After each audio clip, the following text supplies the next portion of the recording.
बिस्मिल्लाहिर्रहमानिर्रहीम। Wound rotor induction motor.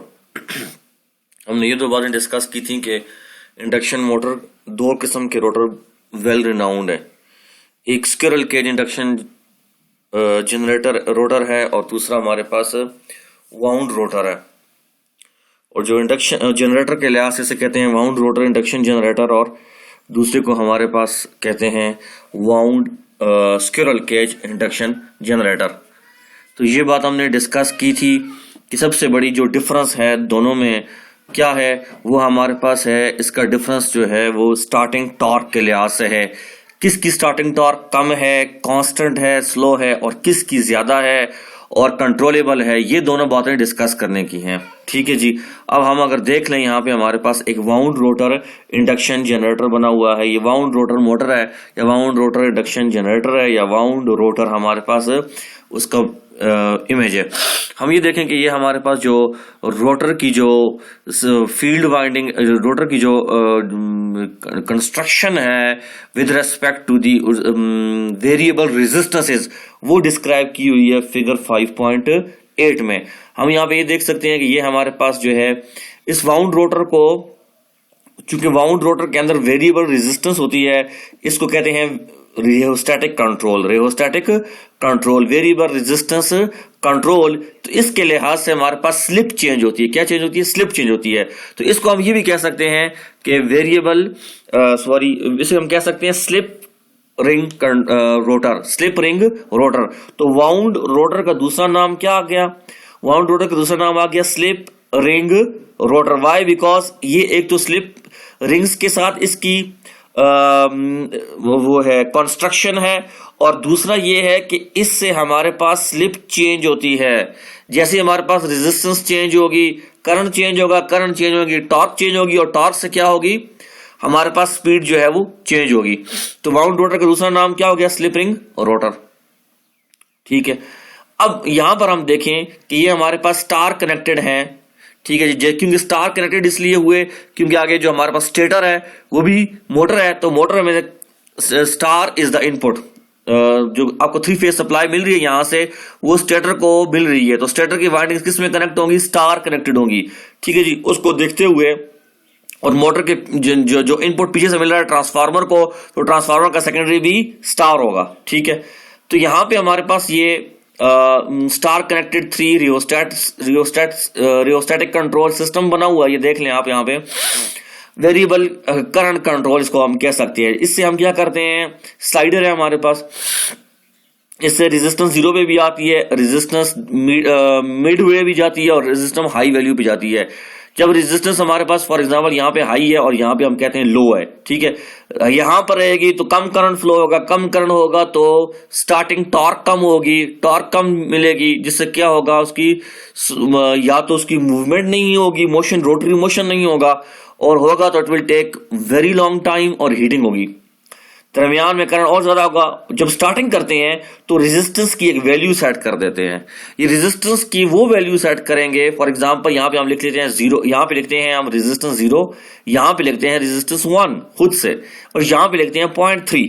तो हम लेट्स सपोज कंसिडर करते हैं कि ये 0.3 है, इट्स 0.3। तो 0.3 की वैल्यू जो हमने सेट की, ठीक है, या हमें डिजाइन से पता था कि 0.3 की वैल्यू हम जब सेट करेंगे तो उस वक्त जो है करंट इतना फ्लो होगा that is sufficient to create high starting torque for the rotation of the induction motor. Motor के लिए जो है उसकी रोटेशन आसान हो जाती है। तो हम यहाँ पे ये सारी बातें जो डिजाइन की हैं ये हमें ऑलरेडी नोन होगी। हमें पता है कि ये जो है वो कौन सी वैल्यू रखनी है। ये उस वक्त ये काम नहीं होता कि हम कहेंगे 0.3 की बजाय यार 0.6 चेक करो, 0.7 चेक करो। नहीं, it will create damage to the motor windings, it will create damage to the motor life. Motor की लाइफ की अपनी स्टार्टिंग होती है। कितने स्टार्ट मोटर को देने जिंदगी में? For example 5000 start, for example 1000 start, या हंड्रेड्स के अंदर कोई स्टार्ट होंगे। तो स्टार्टिंग से ही मोटर की लाइफ पे फर्क पड़ता है। इन रश करंट फ्लो होता है, और मोटर की जो उससे भी फर्क पड़ता है स्टॉप किस तरह स्टॉप करना है मोटर को, या मोटर खुद से फॉल्ट की वजह से स्टॉप हुई है, that will also affect life of the and performance of the motor. तो उसके लिए ये कंट्रोल है हमारे पास। हमें पता है कि 0.3 इज सेट वैल्यू, 0.3 पे सारी स्टैटिक कंट्रोल 0.3 पे हुई, 0.3 पे हुई तो करंट जो है वो फ्लो होगा जो रिक्वायर्ड था, उस करंट से हमारे पास जो है वो सफिशिएंट करंट फ्लो हुआ वाउंड रोटर में, जिसकी वजह से जो है वाउंड रोटर ने रोटेशन स्टार्ट की। ये वाउंड रोटर की जो रोटेशन होगी, ये जो वाउंड रोटर की रोटेशन स्टार्ट होगी स्टार्टिंग के अंदर हमारे पास, ये भी इसको इस तरह समझ लें कि जिस तरह हम लोगों ने स्क्विरल केज पढ़ाया था, आपको याद होगा, हमने कहा था कि रोटर के साथ ये क्या होता है, it is short circuited damper winding, जिस तरह हमने कहा था, it is short circuited to the rotor. इसी तरह वाउंड रोटर भी रोटर के साथ कनेक्टेड होता है। तो 3 फेज सप्लाई मिलेगी तो वाउंड रोटर भी रोटेट करेगा, तो वाउंड रोटर की रोटेशन होगी तो आगे साथ रोटर कनेक्टेड है, वो भी अपनी रोटेशन करेगा। तो ये चीज तो वेल नोन इंडक्शन फिनोमेना है, ठीक है। अब जो चीज अंडरस्टैंड करनी है, एक तो हमने स्टार्टिंग टॉर्क की बात की, वो सफिशिएंट मिल जाएगी इसको, क्योंकि रेजिस्टेंस से इसका बहुत बड़ा इफेक्ट पड़ता है। ठीक हो गया, एक बात तो ये। दूसरी क्या वजह है, दूसरी क्या बात है? दूसरी बात यह है कि आपने स्पीड को भी कंट्रोल करना है। किसकी? वाउंड रोटर की। ठीक है जी, वाउंड रोटर की स्पीड। तो स्पीड का ताल्लुक किसके साथ है? हमारे साथ है, स्लिप के साथ है। तो स्पीड चेंज होगी, स्लिप चेंज होगा।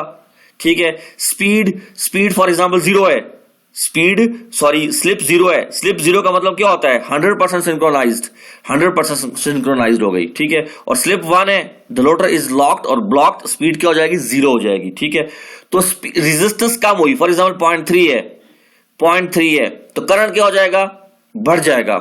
करंट बढ़ेगा तो स्पीड बढ़ जाएगी। रेजिस्टेंस बढ़ेगी, करंट कम हो जाएगा, करंट का स्पीड डिक्रीज होगी। इसका मतलब यह है कि स्पीड इंक्रीज भी कर सकते हैं और स्पीड डिक्रीज भी कर सकते हैं through this control as well. Starting के लिए भी है बिकॉज ऑफ वेरिएबल रेजिस्टेंस, और आगे जाके हम इसी कंट्रोल को आगे इस्तेमाल करके यहां से हम क्या कर सकते हैं? स्पीड को कंट्रोल कर सकते हैं, इंक्रीज भी कर सकते हैं और डिक्रीज भी कर सकते हैं। ये जो इंक्रीज और डिक्रीज की जो स्पीड का जो फिनोमेना है, ये कब होगा मोटर के अंदर? ये उस वक्त होगा जब when the machine is loaded.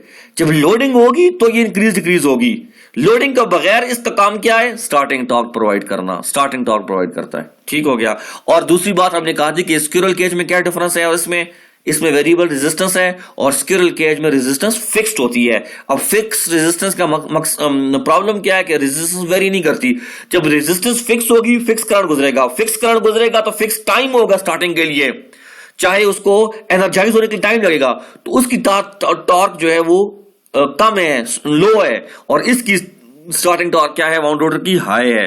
तो इंडक्शन के अंदर हमारे पास वाउंड रोटर इस्तेमाल होता है। ये देख लें आप, और ये हमारे पास टॉर्क स्पीड कैरेक्टरिस्टिक्स है, ये आप देख लें। स्लिप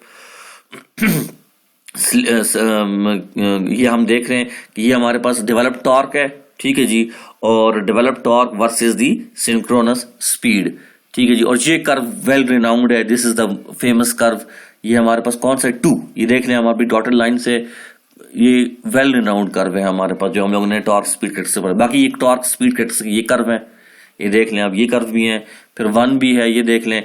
तो ये व्हाट्स गोइंग ऑन, ये कर्व्स एक दूसरे से डिफरेंस क्या है? जब लाजिम बात है आपकी रेजिस्टेंस पे अफेक्ट पड़ेगा, तो रेजिस्टेंस पे अफेक्ट पड़ेगा तो लाजिम बात है स्टार्टिंग टॉर्क पे भी इफेक्ट पड़ेगा, स्टार्टिंग टॉर्क से फिर आगे स्पीड पे इफेक्ट पड़ेगा, फिर डिजाइन के अंदर कोई वैल्यूज चेंज होगी, उससे भी कर्व के अंदर अफेक्ट पड़ेगा। तो ये आप ये देख लें हम कि 50 से कम, फॉर एग्जांपल 47 या 43 या 45 हमारे पास एक वैल्यू है, यहां से स्टार्ट होता है। ये 110 कंसिडर कर लें स्टार्टिंग टॉर्क। अच्छा, इसकी ये देख लें आप, यहां से एकदम स्टार्ट होता है, सबसे हाई इसका हो गया, बल्कि उससे भी हाई है आगे 5 के अंदर, आप देखें ये भी हाई है, और उससे आगे हमारे पास 4 के अंदर ये और हाई स्टार्टिंग टॉर्क प्रोवाइड करता है।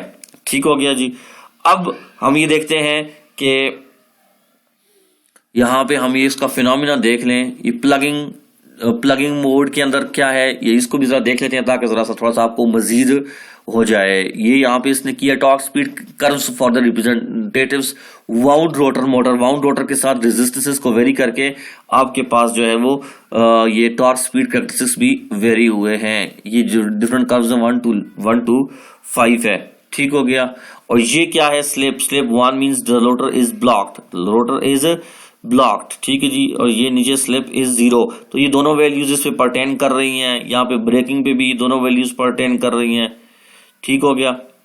और हम ये देख रहे हैं कि इसके अंदर जो फिनोमिना है स्टार्टिंग टॉर्क के लिहाज से, ब्रेकिंग के लिहाज से, ब्रेकिंग क्या होती है, ठीक है जी, मोटरिंग क्या है, ठीक है जी, वही के machine is a induction machine basically can behave as a motor and can behave as a generator, ठीक है जी।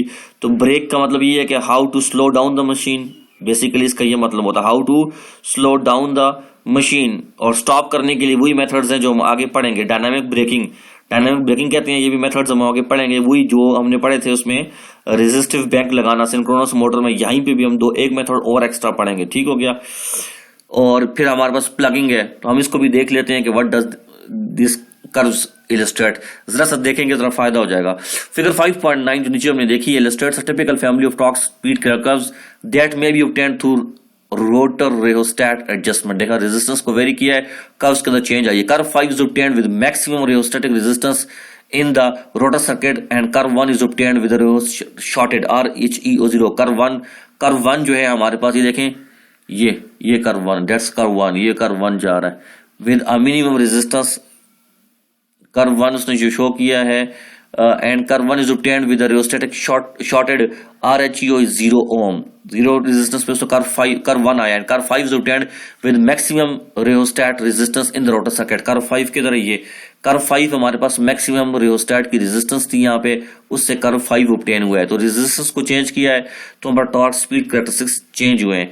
Changing the rheostatic settings changes the slip at which maximum torque occurs but does not change the value of developed torque maximum. ये हमने पूरा proof कराते होते हैं chapter number 5 के start में, लेकिन चूंकि इस लिहाज से ऑनलाइन के लिहाज से इसको टॉपिक को फिलहाल छोड़ देते हैं, लेकिन यहाँ से आपको ज़बानी बताता हूं कि जब भी रियोस्टैटिक सेटिंग चेंज होगी, ये this is the rheostatic setting, rheostatic setting change होगी तो क्या इफेक्ट पड़ेगा, स्लिप चेंज होगी। तो स्लिप जो जैसी चेंज होगी तो वो क्या इफेक्ट करेगी, डेवलप टॉर्क होगी। लेकिन डेवलप टॉर्क को खाली चेंज करने से फिनोमिना नहीं इफेक्ट होता डायरेक्टली, ये आपस में इंटर रिलेटेड है, इनडायरेक्टली रिलेटेड है।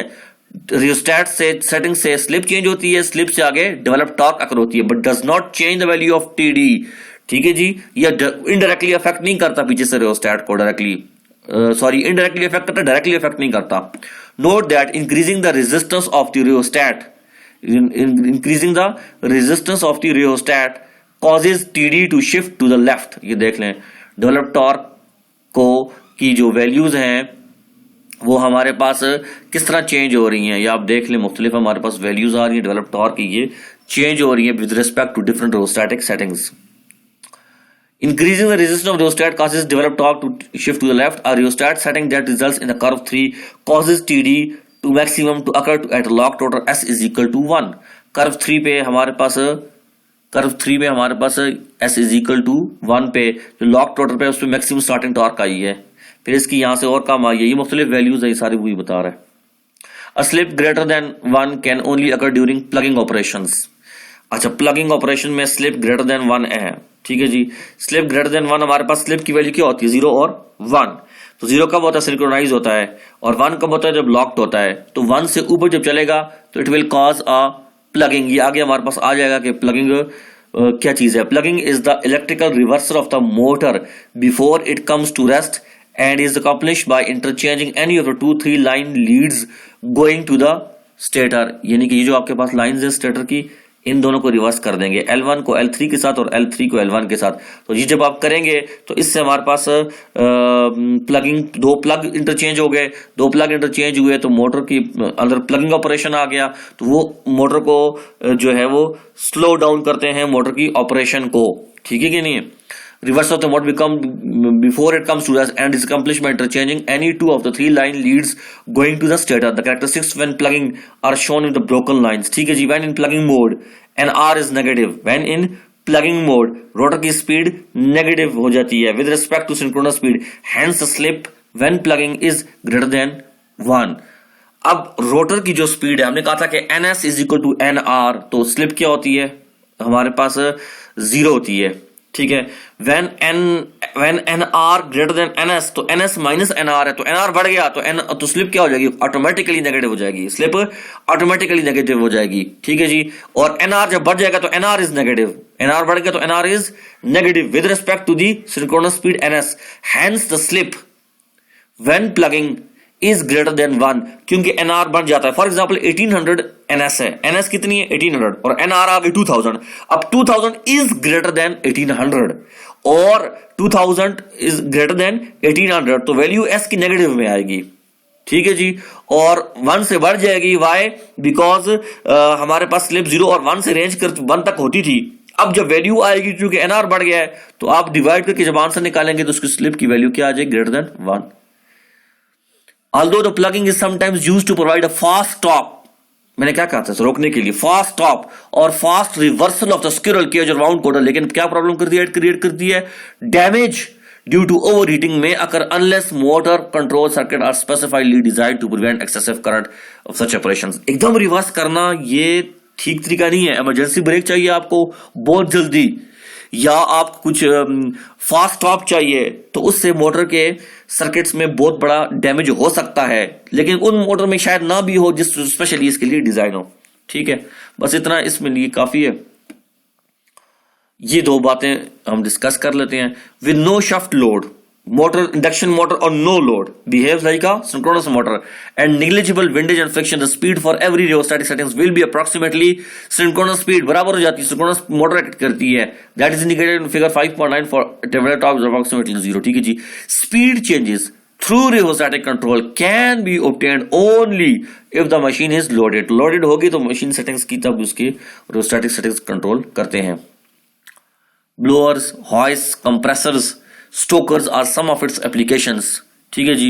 ये हमारे पास torque speed characteristics of wound rotor motor make them adaptable to loads requiring constant torque, variable speed drives, variable speed drives के अंदर कांस्टेंट टॉर्क, इंडक्शन है, सिंक्रोनस नहीं है कि जो जिसके साथ जो है वो कांस्टेंट आउटपुट दे। Constant torque, variable speed drives, high starting torques and relatively low starting currents, ठीक है जी। इसमें ये ऑपरेशन इस्तेमाल होते हैं। Prolonged operations at below 50% synchronous speed should be avoided. However, as the reduced ventilation at slow speed may overheat the machine. If such operation is necessary, the auxiliary cooling is required. तो इसकी variable applications हैं induction machines की, ये आप ये देख लें। क्योंकि सबसे इंपॉर्टेंट जो आगे इंडक्शन मशीन की हम एप्लीकेशन अभी देखेंगे एज ए इंडक्शन जनरेटर देखेंगे, एज ए इंडक्शन जनरेटर देखेंगे। और इंडक्शन जनरेटर हमारे पास किधर इस्तेमाल होता है, मैंने आपको पहले भी बताया था कि इसकी वाइड एप्लीकेशंस हैं इन रिन्यूएबल एनर्जी सिस्टम्स। हमारे पास इस वक्त जो भी इस्तेमाल हो रहे हैं विंड एनर्जी सिस्टम्स, जितने भी इस्तेमाल हो रहे हैं उसमें हमारे पास जो है वो विंड एनर्जी सिस्टम्स में इस्तेमाल हो रहा है इंडक्शन जनरेटर। तो इंडक्शन जनरेटर में डब्ल्यू फेड इंडक्शन जनरेटर भी इस्तेमाल होता है। अच्छा, स्क्विरल केज इंडक्शन जनरेटर भी इस्तेमाल होता है, ठीक हो गया। फिर हमारे पास परमानेंट मैग्नेट सिंक्रोनस जनरेटर भी विंड में इस्तेमाल होता है। सो सिंपल सिंक्रोनस जनरेटर भी इस्तेमाल होता है। तो ये इंडक्शन का बहुत बड़ा रोल है विंड एनर्जी सिस्टम्स के अंदर, ठीक है जी। तो यहाँ पे आप इसको देख भी सकते हैं। Induction generators are suitable for operation by wind turbines, hydraulic turbines, steam turbines, gas turbines powered by natural gas और biogas. They can range in size from few kilowatt to 10 megawatt. बड़े बड़े साइज के wind turbines के साथ ये induction generators लगे हुए होते हैं, इंस्टॉल होते हैं। Cogeneration is sequential production of two forms of the energy, दोनों एनर्जी प्रोवाइड कर लेता है। Usually steam for process operations, ठीक है जी, and electricity for plant use and for sale to the utilities, grid को देता है। यहाँ पे हमने इसके पूरे फिनोमेना को आराम से समझना है, कोई मुश्किल नहीं है, ये बहुत आसान है। थोड़ा सा हमने इसको अंडरस्टैंड करना है कि व्हाट्स गोइंग ऑन, ठीक है जी। ये हमारे पास आप देख रहे हैं कि एक हम कहते हैं इंडक्शन मशीन इंस्टॉल्ड है, यूटिलिटी के साथ कनेक्टेड है थ्रू ब्रेकर्स, ठीक है जी। आगे ये कनेक्टेड है शाफ्ट के साथ कनेक्टेड है टरबाइन, रोटर और टरबाइन आपस में क्या है, कनेक्टेड है। स्टीम इनपुट भी मिल सकती है, ये देख लें, टरबाइन को स्टीम इनपुट भी मिल सकती है यहां से। अगर हम कहते हैं कि स्टीम इनपुट नहीं मिल रही फॉर एग्जांपल, तो हम क्या करते हैं कि 3 फेज सप्लाई लेते हैं, ब्रेकर्स क्लोज हो गए, 3 फेज सप्लाई स्टेटर से मिल गई उसको इंडक्शन मोटर को, और इंडक्शन मोटर ने अपनी रोटेशन स्टार्ट कर ली। रोटेशन स्टार्ट की तो rotor is moving, the rotor is coupled with a turbine, turbine is also moving, that is normal. आपने क्या कर दिया, एक इनपुट इलेक्ट्रिकल का था, ठीक है जी, जो आप मिल दे रहे थे मोटर को, आपने क्या कर दिया, टरबाइन को यहां से extra input they the, that is from the steam input. जब एक्स्ट्रा इनपुट स्टीम को मिल गई टरबाइन को, तो वो तो कंडेंस होके वो तो आपके पास other form of the energy तो मिल ही जाएगी। हमें जो मकसद ये है कि जैसे ही हमने इनपुट टरबाइन का बढ़ाया, तो टरबाइन का एक इनपुट जो बढ़ रहा था वो इस रोटर की वजह से बढ़ रहा था, और रोटर का जो इनपुट बढ़ रहा था वो स्टेटर की वजह से, और स्टेटर का सप्लाई की वजह से। अब तो रोटर को एक और इनपुट मिल रहा है, टरबाइन को की शक्ल में मिल रहा है, that is from the steam. तो स्टीम को इनपुट हम देते हैं टरबाइन को, तो क्या हो जाएगा, टरबाइन को दो इनपुट मिल गए, एक स्टीम का इनपुट और एक रोटर की तरफ से जो इनपुट मिलता है। अब जैसे स्टीम का वाल्व खोलेंगे और इनपुट मिल गया उसको, तो टरबाइन की स्पीड एक्सेलरेट होने लग जाएगी, ठीक है जी, टरबाइन की स्पीड बढ़ेगी। अब टरबाइन की स्पीड बढ़ेगी तो हमने कहा रोटर के साथ कपल हुआ हुआ है, टरबाइन बढ़ेगा तो रोटर की स्पीड भी बढ़ेगी, ठीक हो गया। N T speed of turbine, speed of turbine increase करेगी तो स्पीड ऑफ दी रोटर भी इंक्रीज करेगी। तो हम स्टीम इनपुट इतना सप्लाई करते हैं जिससे हमारे पास टरबाइन की स्पीड बढ़ जाती है। जब एनटी की बढ़ेगी तो रोटर की स्पीड बढ़ेगी। जैसे ही रोटर की स्पीड बढ़ेगी, ये देख लें यहाँ पे, जैसे ही रोटर की स्पीड बढ़ेगी सिंक्रोनस स्पीड से स्लिप नेगेटिव हो जाएगी। स्लिप क्या हो जाएगी, नेगेटिव होगी। उससे पहले क्या था, उससे पहले ये था कि स्लिप पॉजिटिव थी, 0 और 1 के दरमियान इसका ऑपरेशन था, तो ये मोटर बिहेव कर रही थी। क्या बिहेव कर रही थी, मोटर। जैसे ही आपने एक्स्ट्रा इनपुट इन किया तो उसकी वजह से एनआर की स्पीड बढ़ गई, सिंक्रोनस स्पीड से स्लिप नेगेटिव हो गई, तो स्लिप नेगेटिव हो गई तो मशीन क्या बिहेव करेगी, इंडक्शन जनरेटर। अब इंडक्शन जनरेटर करेगी। अब याद रखें यहां पे बात को थोड़ा सा रिवाइज फिर करते हैं। जब ये मोटर था तो इसने इनपुट किससे लिया, लाइन से लिया, और आउटपुट क्या दिया, मैकेनिकल। जब ये इंडक्शन जनरेटर एक्ट करेगा, जब इनपुट देंगे हम स्टीम को, जनरेटर एक्ट करेगा तो इनपुट क्या मिल रहा है इसको, मैकेनिकल। देख रहे हैं आप, इनपुट क्या मिल रहा है, मैकेनिकल, यहां से इस प्राइम मूवर की मूवमेंट के लिए। और आउटपुट इंडक्शन मोटर की बजाय अब क्या बिहेव करेगा, इंडक्शन जनरेटर। स्लिप क्या हो जाएगी, नेगेटिव, इंडक्शन जनरेटर। तो बजाय लेने के अब ये आउटपुट में स्टेटर को पावर सप्लाई करेगा और स्टेटर से हमारे पास लाइन में पावर डिलीवर होने लग जाएगी। तो अब क्या मतलब हुआ इसका मतलब ये हो कि स्लिप पॉजिटिव थी तो मोटर था, स्लिप नेगेटिव इनपुट की वजह से हुआ तो क्या हो गया, जनरेटर। तो अब ये लाइंस को पावर क्या करेगा, सप्लाई करेगा। That is a very short summary, ठीक है जी। तो जब ये क्लोज होगा, जब ये इनपुट क्लोज था या क्लोज हो गया या क्लोज था, तो क्या बिहेव कर रहा था, मोटर। तो फिर इनपुट मिला तो जनरेटर, तो मशीन हुई। मोटर भी बिहेव करती है, जनरेटर भी बिहेव करती है। तो 2 फॉर्म्स ऑफ एनर्जी आपको मिलती है। Usually 1 is from steam for processing operation. Steam input की है तो एक तो वो सामने इससे स्पीड को बढ़ाना मकसद था ताकि जनरेटर बिहेव करे, तो उससे हमारे पास स्टीम हमें मिली फॉर प्रोसेस ऑपरेशंस, ठीक है, एंड इलेक्ट्रिसिटी फॉर प्लांट। और जब आउटपुट जब स्टेटस से डिलीवर हो जाएगा रिवर्स, तो क्या मिल जाएगा, आउटपुट इलेक्ट्रिसिटी मिल जाएगी, पावर मिल जाएगी। अब तो एक बात और, पहले जब इंडक्शन मोटर बिहेव कर रही थी तो air gap was, for example हम कहते हैं मोटर बिहेव कर रही थी पॉजिटिव था, मोटर बिहेव कर रही थी तो पॉजिटिव था या पॉजिटिव था। अब इंडक्शन जनरेटर बिहेव कर रही है तो स्लिप नेगेटिव हुई, तो अब एयर गैप पावर भी नेगेटिव हो जाएगी। पहले स्टेटर से देख ले जरा, लाइन से स्टेटर से रोटर को मिल रहा था, स्टेटर से रोटर को मिल रहा था।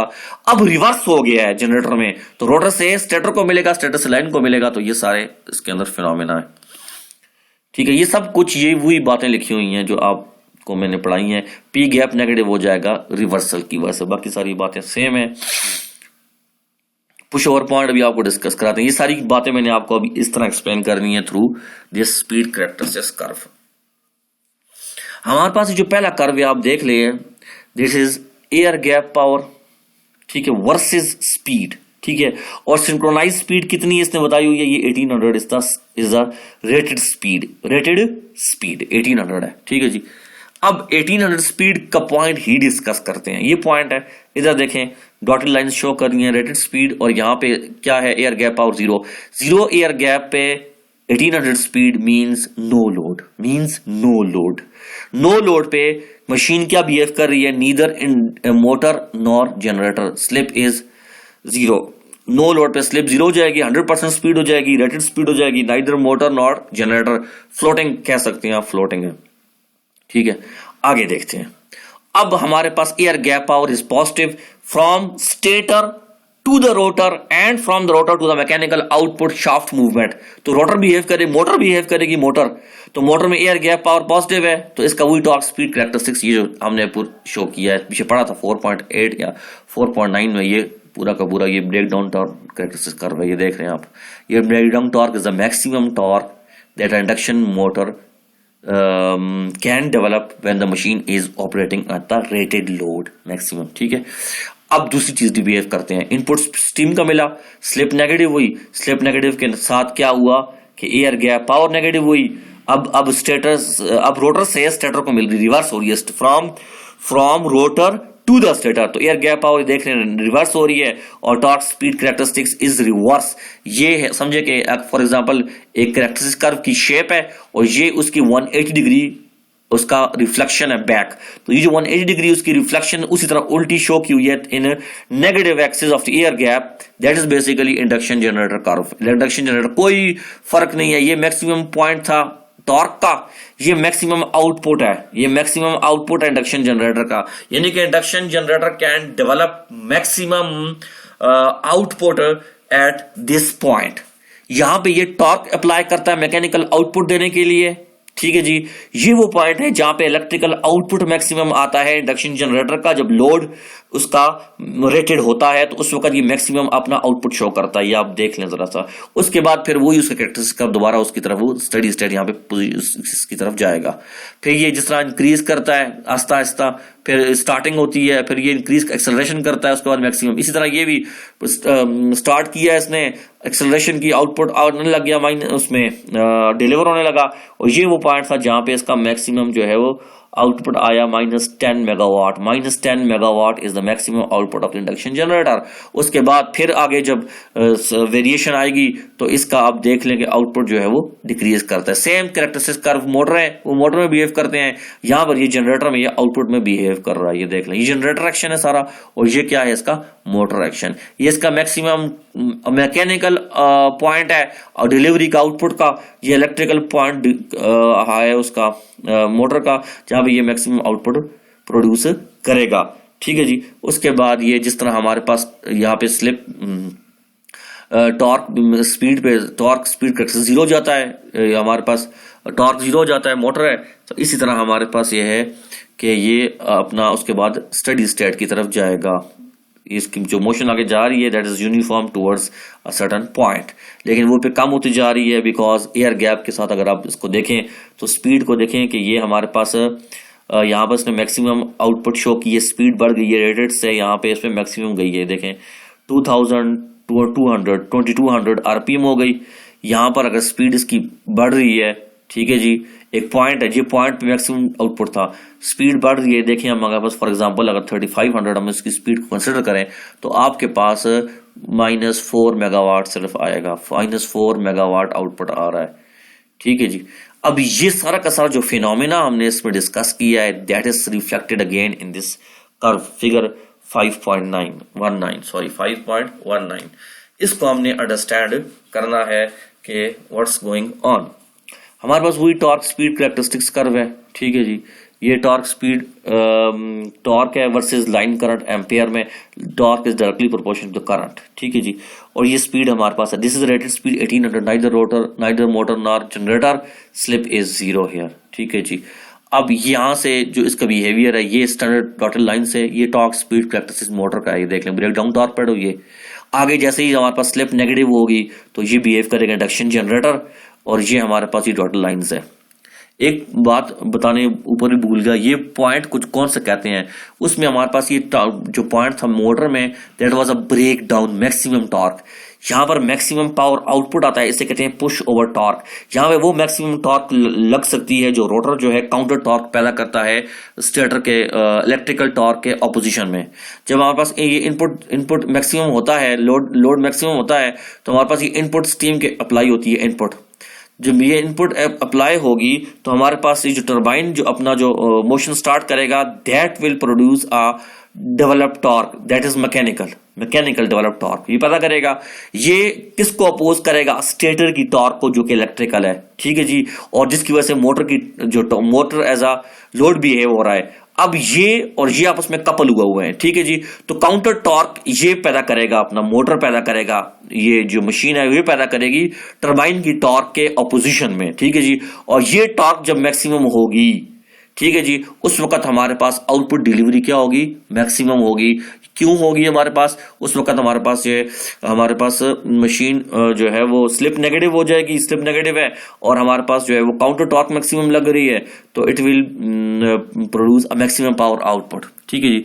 ये यहां से यही बात में आपको हम डिस्कस करते हैं ताकि थोड़ा सा जरा सा और क्लियर हो जाए हमें कि फिनोमिना जरा सा क्लियर हो जाए। ये पुश ओवर पॉइंट का टॉर्क है। चलो, prime movers, turbines, diesels and water wheels can all supply power active power, ठीक है जी। The speed of the rotating flux is independent of the rotor speed is a function of number of poles, ये पढ़ चुके हैं। Increasing the rotor speed above synchronous speed N R बढ़ जाएगी।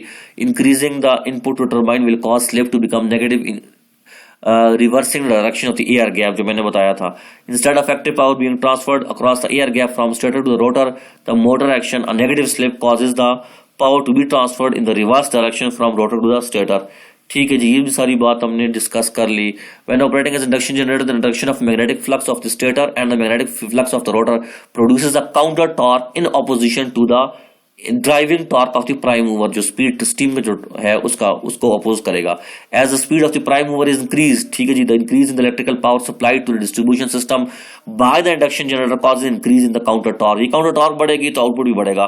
The counter torque increases with increasing speed until it attains the maximum value. जब ये maximum value होगी तो ये पुश ओवर पॉइंट आ जाएगा। ये देख लें आप, ठीक हो गया।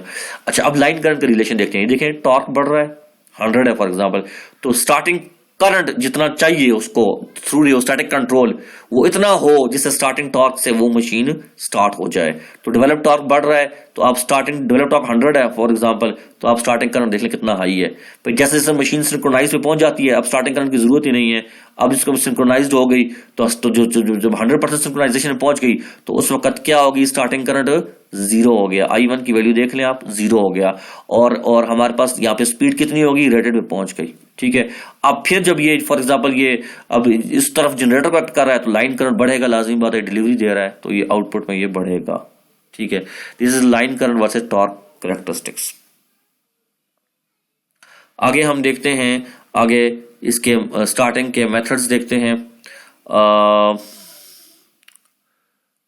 एक आपको लिए वो थोड़ा सा इसमें वो दे देते हैं, एडवांटेज देते हैं। ये आप जरा क्वेश्चन में पुट करता हूं इस आइसोलेटेड जनरेटर ऑपरेशन का, आप लोग जरा इसमें सोच लें। और anyone who has a 100% accurate answer, ठीक है जी, तो यहां पर आपको फाइनल में +10 B मार्क्स मिल सकते हैं। क्वेश्चन बड़ा सिंपल सा है लेकिन it has a very logic answer. The logic answer is not written in the book, ठीक है जी। वो क्वेश्चन ये है कि आपके पास ये 3 कैपेसिटर लगे हुए हैं, for example they are connected in, देख लें आप, डेल्टा के अंदर कनेक्टेड है या star, I think delta connected है। ये 3 कैपेसिटर्स आपके पास कनेक्टेड है और कैपेसिटर से इंडक्शन जनरेटर जो है वो स्टार्ट हो रहा है, ठीक है जी।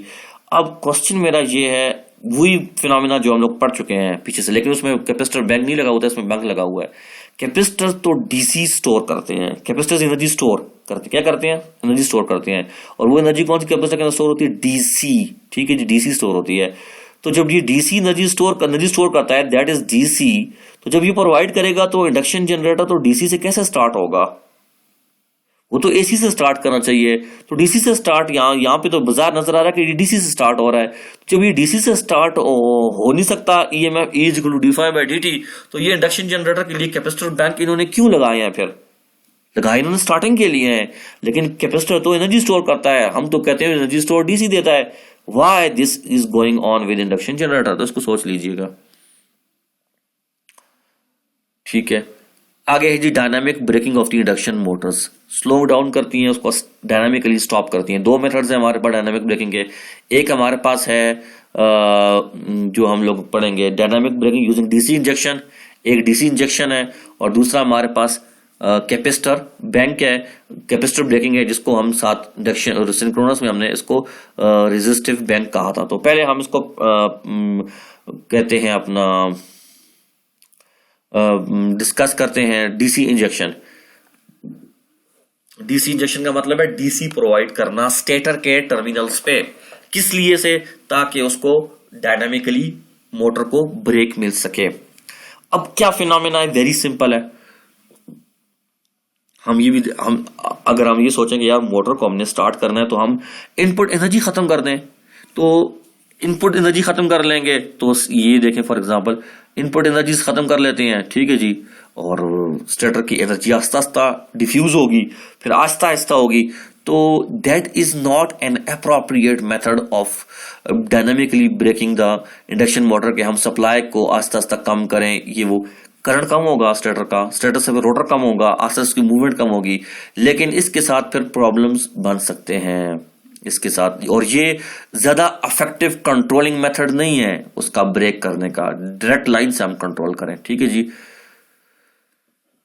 है कर सकते हैं, लेकिन it is not effective method. जो इफेक्टिव मेथड है उसमें पहला मेथड हमारे पास है वो डीसी इंजेक्शन है। डीसी इंजेक्शन में क्या किया हुआ है आप देखें, हमारे पास T1, T2 और T3 ये तीन जो है हमारे पास टर्मिनल्स हैं, किसके हैं, स्टेटर के हैं, लाइन, ठीक है जी, L1, L2, L3। हमारा मकसद ये है कि जब मशीन को आपने ब्रेक देना है, ठीक है जी, तो आपने उसको डीसी प्रोवाइड करना है दो टर्मिनल्स पे, T2 और T3 पे। वाई? ताकि जब डीसी होगा प्रोवाइड होगा तो DC will produce a constant flux, this constant flux will counter act with the rotating magnetic flux जो स्टेटर के अंदर ऑलरेडी है, और जिससे वो रोटर पे इफेक्ट करेगा और उस मशीन डायनामिकली ब्रेकिंग की तरफ जाएगी, ठीक है। क्या करते हैं, डीसी का पूरा सर्किट लगा दिया, 6 डायोड्स लगा दिए। डायोड्स का क्या मकसद है, एसी को डीसी में ट्रांसफॉर्म करना, और वेरिएशन को कंट्रोल करने के लिए ट्रांसफार्मर लगा दिया, इनपुट लेता है, इनपुट से हमने डीसी सर्किट को सप्लाई किया, डीसी से आगे इनपुट रश करना कंट्रोल करने रेजिस्टर लगा दिया, और ये दो जो डीसी प्रोवाइड कर रहा है दो टर्मिनल्स पे, T2 और T3 पे। जैसे ही हमने डायनामिकली ब्रेक करना है, हमने T2 और T3 पे ये जो कंडक्टर्स थे ये क्लोज कर दिया, ये पीछे से ऑफ कर दिया, क्योंकि अब इसकी जरूरत नहीं है, ये नहीं प्रोवाइड करना साथ। ये उस वक्त था जब ये नॉर्मल ऑपरेशन था, नॉर्मल ऑपरेशन पे डायरेक्ट सप्लाई पे कांस्टेंट ऑपरेशन था इसका, ठीक है।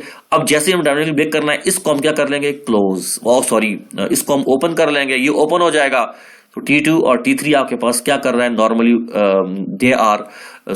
T2 और T3 लाइंस पे, दो लाइंस पे प्लस और माइनस जो डीसी कांस्टेंट है उसकी पोलैरिटी नहीं है, तो वो आपने T2 और T3 पे आपने डीसी सप्लाई कर दी।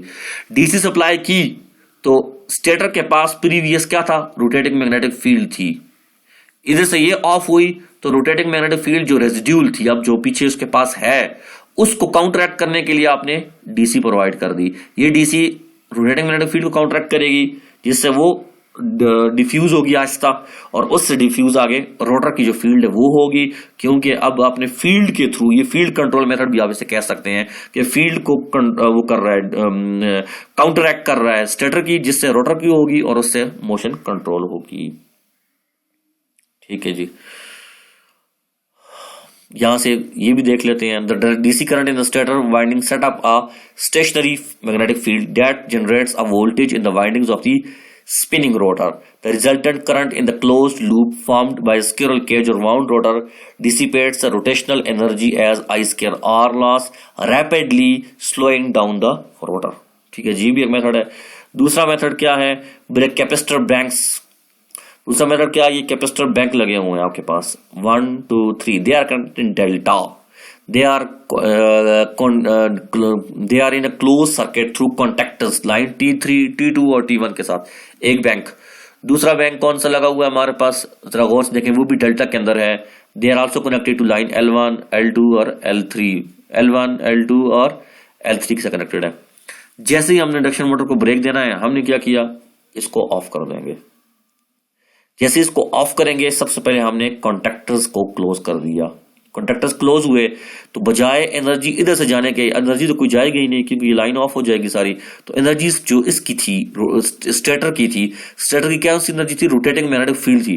अब वो एनर्जी जाएगी T1 से डिलीवर, क्योंकि लोड प्रोवाइड हो गया, और लोड क्या हो गया, कैपेसिटर बैंक हो गया, तो ये बिहेव कर गया जनरेटर। तो स्टेटर जो है वो एनर्जी दे रहा है किसको, कैपेसिटर बैंक को, फिर T2 और T3 से। तो कैपेसिटर बैंक सारा का सारा चार्ज हो रहा है, एनर्जी स्टेटस से सारी की सारी डिसिपेट हो रही है कैपेसिटर बैंक में, और बजाय रोटर को देने के स्टेटर डायरेक्टली लोड को दे रहा है आगे कैपेसिटर बैंक को, जिससे मशीन स्लो डाउन होगी।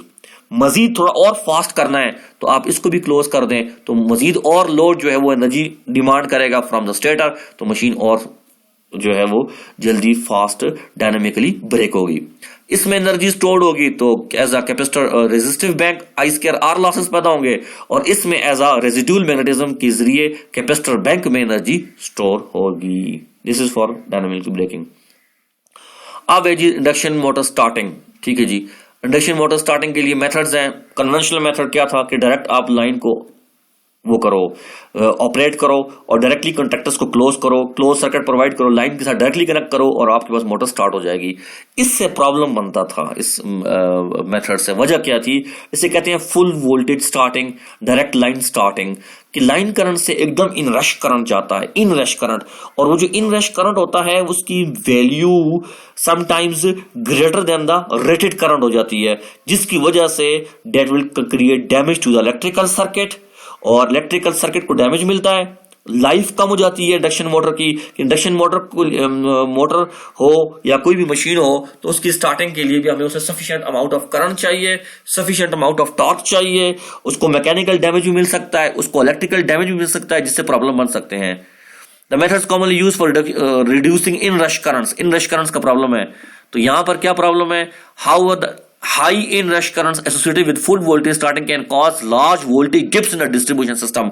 सारी की सारी एनर्जी एकदम जो है वो कंज्यूम कर लेगा ये मोटर, क्योंकि motor behaviour as a load करेगा, सारी की सारी लाइन की जो जितनी भी वो है करंट है वो कंज्यूम करेगा और वोल्टेज के अंदर डिप आएगा। इसके नुकसान ये है एकदम स्टार्ट करने का थ्रू डायरेक्ट वोल्टेज। लाइट्स में डिम और flicker, unprotected control systems may drop out due to low voltage, and unprotected computers may go offline or lose data। ठीक है। Furthermore, the impact torque that occurs when starting on full load, if high enough, damage gears and other components of the driven equipment। तो उसके लिए problems बनते हैं। तो अब ये कैसे इन रश करंट को कंट्रोल किया जाए, उसके लिए आगे मेथड्स हैं। उस मेथड्स को हम आगे वन बाय वन देखते हैं। पहला मेथड कौन सा है जी? Auto transformer starting. ठीक है जी, ऑटो ट्रांसफार्मर स्टार्टिंग में आप ये देख सकते हैं हमारे पास दो किस्म के हमारे पास कॉन्टेक्टर्स है। एक आर है, ये देख लें। ठीक है जी, एक कौन सा है? एस। ठीक है जी, एक एस है एक आर है। तो ऑटो ट्रांसफार्मर, ये ट्रांसफार्मर एक्शन है थ्रू टैप सेटिंग्स, ये देख लें आप, एस के साथ हैं। ठीक है जी, ये लगे हुए हैं हमारे पास, ये कॉन्टेक्टर्स भी एस वाले हैं आपस में, इनके साथ रिलेटेड है पूरे आपस में। अब मोटर का जो लाइन है that is L1 L2 L3। ठीक है, सबसे पहले स्टार्ट करना है, स्टार्टिंग करनी। क्या करनी है? स्टार्टिंग के लिए क्या करेंगे? इन रश करंट को कंट्रोल करना है। इन रश करंट कैसे कंट्रोल होगा? Through this settings of the auto transformer. Setting of the auto transformer, auto transformer की सेटिंग से, टैप सेटिंग्स की से, या स्लाइड वायर सेटिंग, या कार्बन जो ब्रश की स्लाइड वायर है उसके सेटिंग्स को चेंज करने से हमारे पास इन रश करंट कंट्रोल होगा। उतना ही करंट आएगा जितनी जरूरत है, जिसकी वजह से मोटर क्या हो जाएगी? स्टार्ट में स्टार्ट हो जाएगी। जब मोटरिंग स्टार्ट हो गई, सिंक्रोनाइजेशन को पहुंच गई, ठीक है जी, अब उस पे लोड डालना है। ठीक है जी, अब वो स्टार्ट हो गई है, तो अब हम ऑटो ट्रांसफार्मर की भी हमें जरूरत नहीं पड़ेगी, तो हम इसको डायरेक्ट लाइन के साथ, आर के साथ कनेक्टेड होंगे। शुरू में हमारे साथ एस कॉन्टैक्ट्स ओपन होंगे, एंड एट द स्टार्ट हमारे पास स्टार्टिंग के लिए एस कॉन्टैक्ट्स क्लोज होंगे। ऑटो ट्रांसफार्मर का एक्शन अकर होगा, S contacts close, R open होंगे, तो ये through auto transformer machine start हो गई और सिंक्रोनाइजेशन को पहुंच गई।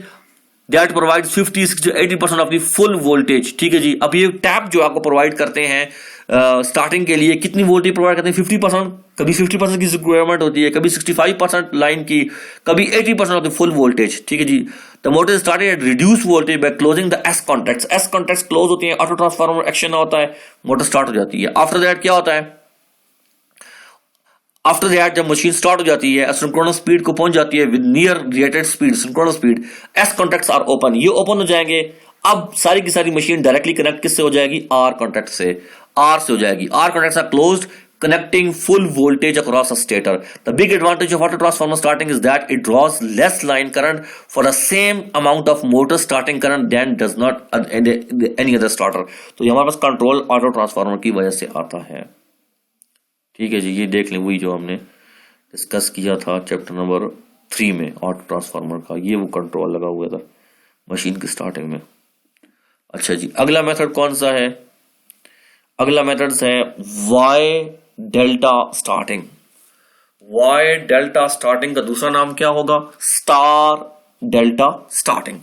तो शुरू में हम स्टार में कनेक्ट करेंगे मशीन को स्टार्टिंग के लिए। जब मशीन स्टार्ट हो गई, सिंक्रोनस स्पीड को पहुंच गई, तो एकदम डेल्टा के अंदर हम कनेक्ट करेंगे। वाई डेल्टा के अंदर फेज और लाइन वोल्टेज बराबर होती है, इसमें लाइन और फेज वोल्टेज का डिफरेंस होता है। दैट्स वाई इसकी वोल्टेज की डिफरेंस की वजह से स्टार्टिंग इसकी स्टार में करते हैं।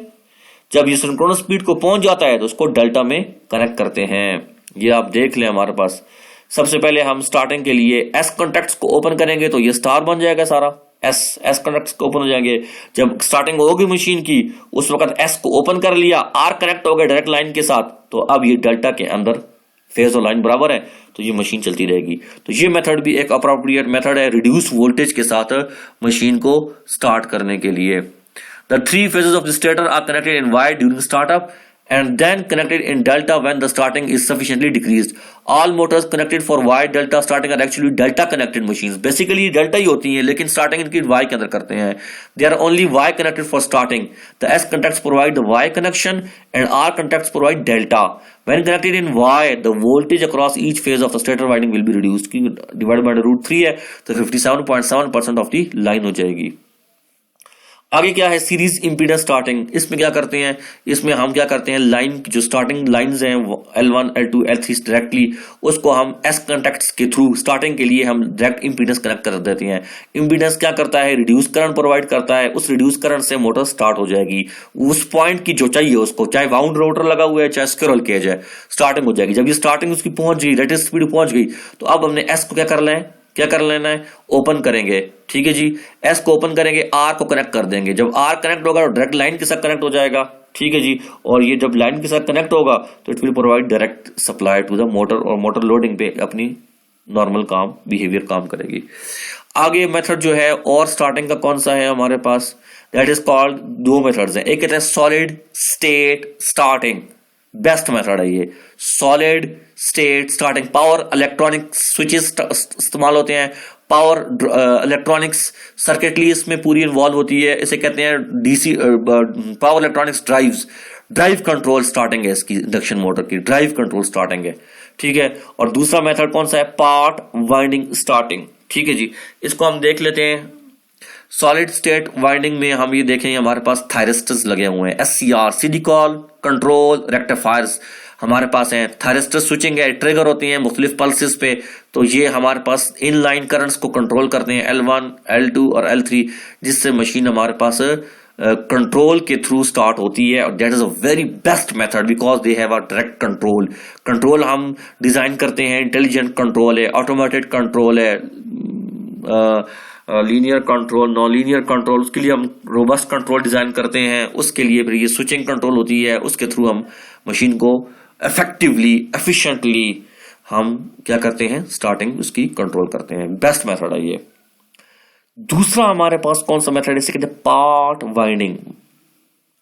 पार्ट वाइंडिंग स्टार्टिंग, इसके अंदर क्या है? इसके अंदर हम देखें तो हमारे पास 6 वाइंडिंग्स है, 1 2 3 फॉर एग्जांपल, एंड 4 5 6। ये 3 वाइंडिंग्स एक्स्ट्रा हैं इसके अंदर। अब ये क्या प्रोवाइड करती है, जरा सामने इसको देखना है। और सप्लाई क्या होती है? L1 L2 और L3। नॉर्मली ये T1 T2 और T3 के साथ ही आगे कनेक्टेड है। हमने जो एक्स्ट्रा लगाई हुई है, इसने 7 8 9 लिखा हुआ है, इसे 4 5 6 हो जाए, चलो।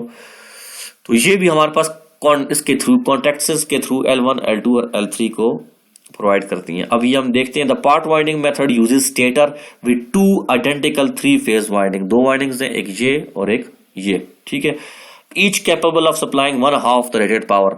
फॉर एग्जांपल हमारे पास इंडक्शन मोटर है तो 5 मेगावाट की है, सॉरी 10 मेगावाट की है, तो 5 मेगावाट ये भी कंज्यूम कर सकता है, इसकी इतनी वो है कैपेसिटी, और 5 ये भी। ठीक है, each capable of supplying 1/2 of the rated power. The power circuit for starting part winding is shown in figure 5.3. Contacts 1 are closed first, energizing one winding. Contacts 1 पहले ये क्लोज होते हैं, T1, T2 और T3 क्लोज हो गए, 1 सारे contacts close हो गए, डायरेक्ट लाइन के साथ कनेक्ट हो गया और ये ऑपरेट हो रही है। देखें, it is currently in operation. ये एक वाइंडिंग इस्तेमाल हो रही है और it is getting energised after a brief delay. Depend करता है मोटर कितनी है, कितना डिले होना चाहिए, 1 मिनट का डिले या सेकंड्स में डिले या सम मिली सेकंड्स का डिले। कॉन्टैक्ट्स 2 आर क्लोज्ड, ठीक है जी, कुछ देर बाद एनर्जाइजिंग बोथ द वाइंडिंग्स। ये भी पहले एनर्जाइज हुई, उसका डिले प्रोवाइड हुआ, अब दूसरी वाइंडिंग जो है वो एनर्जाइज हुई। The part winding method starter is one of the least expensive starters. Why? ये क्यों किया, ये एक्सिलरी वाइंडिंग क्यों इस्तेमाल की? इस वजह से कि अगर ये वाइंडिंग डायरेक्टली कनेक्ट कर लें 1 और 2 को, तो लाइन के लिए लाइन इतनी वोल्टेज कंज्यूम करेगी, करंट कंज्यूम करेगी, वोल्टेज इतना ड्रॉप होगा, इसके क्रॉस पोटेंशियल इतना ड्रॉप होगा कि जो इंटरकनेक्टेड सर्किट है उसके अंदर सारी की सारी वोल्टेज डिप्स पैदा हो जाएंगे। उसके लिए बचने के लिए हमने half of rated, for example 10 megawatt है तो 5 और 5 दो लगा दिए। पहले आधा करते हैं तो 5 ऑपरेट होते हैं 1 के साथ, उसके बाद जब ये काम एनर्जाइज होने लग जाते हैं, उसके बाद फिर डिले के बाद 2 को कॉन्टैक्ट क्लोज करते हैं। 2 कॉन्टैक्ट्स क्लोज होता है तो क्या होता है, तो एनर्जाइज हो जाती है ये वाइंडिंग और फिर मशीन अपनी ऑपरेशन में आती है। तो हाफ करंट यहां पे, हाफ करंट यहां पे, तो करंट की रिडक्शन के लिए ये एक्स्ट्रा वाइंडिंग स्टार्ट की है, that is called part winding method. The part winding method starter is one of least expensive. इतनी इकोनॉमिकल होता है, इतना इसमें ज्यादा एक्सपेंस नहीं आता, but is limited to dual voltage motors, क्योंकि मोटर इसी तरह वाइंडिंग के लिए डिजाइन करी जाए जब आपको स्टार्टर इस किस्म का हो, that are operated on low voltage connections. लेकिन इतना बेहतर मेथड नहीं है, क्योंकि अगर ये आप 2 वाइंडिंग इस्तेमाल करेंगे तो मोटर पूरी की पूरी इसी सेटिंग्स के लिहाज से उसको डिजाइन करनी पड़ेगी। The only best method is how over this one. ये बेस्ट मेथड है मोटर को स्टार्ट करने का। This is our the remainings of the chapter number 5, that is induction motor. Induction motor के अंदर ये हमने जो स्टडी किया, ये बेसिकली उसका ब्रीफ डिस्क्रिप्शंस आपको हमने बता दी हैं, ठीक है जी। चैप्टर नंबर 5 के क्वेश्चंस नहीं आएंगे, 4 के सारे इंक्लूडेड है। तो इसके साथ हमारा डीसी का जो पोर्शन है वो एंड हो गया, सॉरी एसी का पोर्शन एंड हो गया। हम अब डीसी जो है हम इंशाल्लाह चैप्टर नंबर 10 में इसको डिस्कस करेंगे।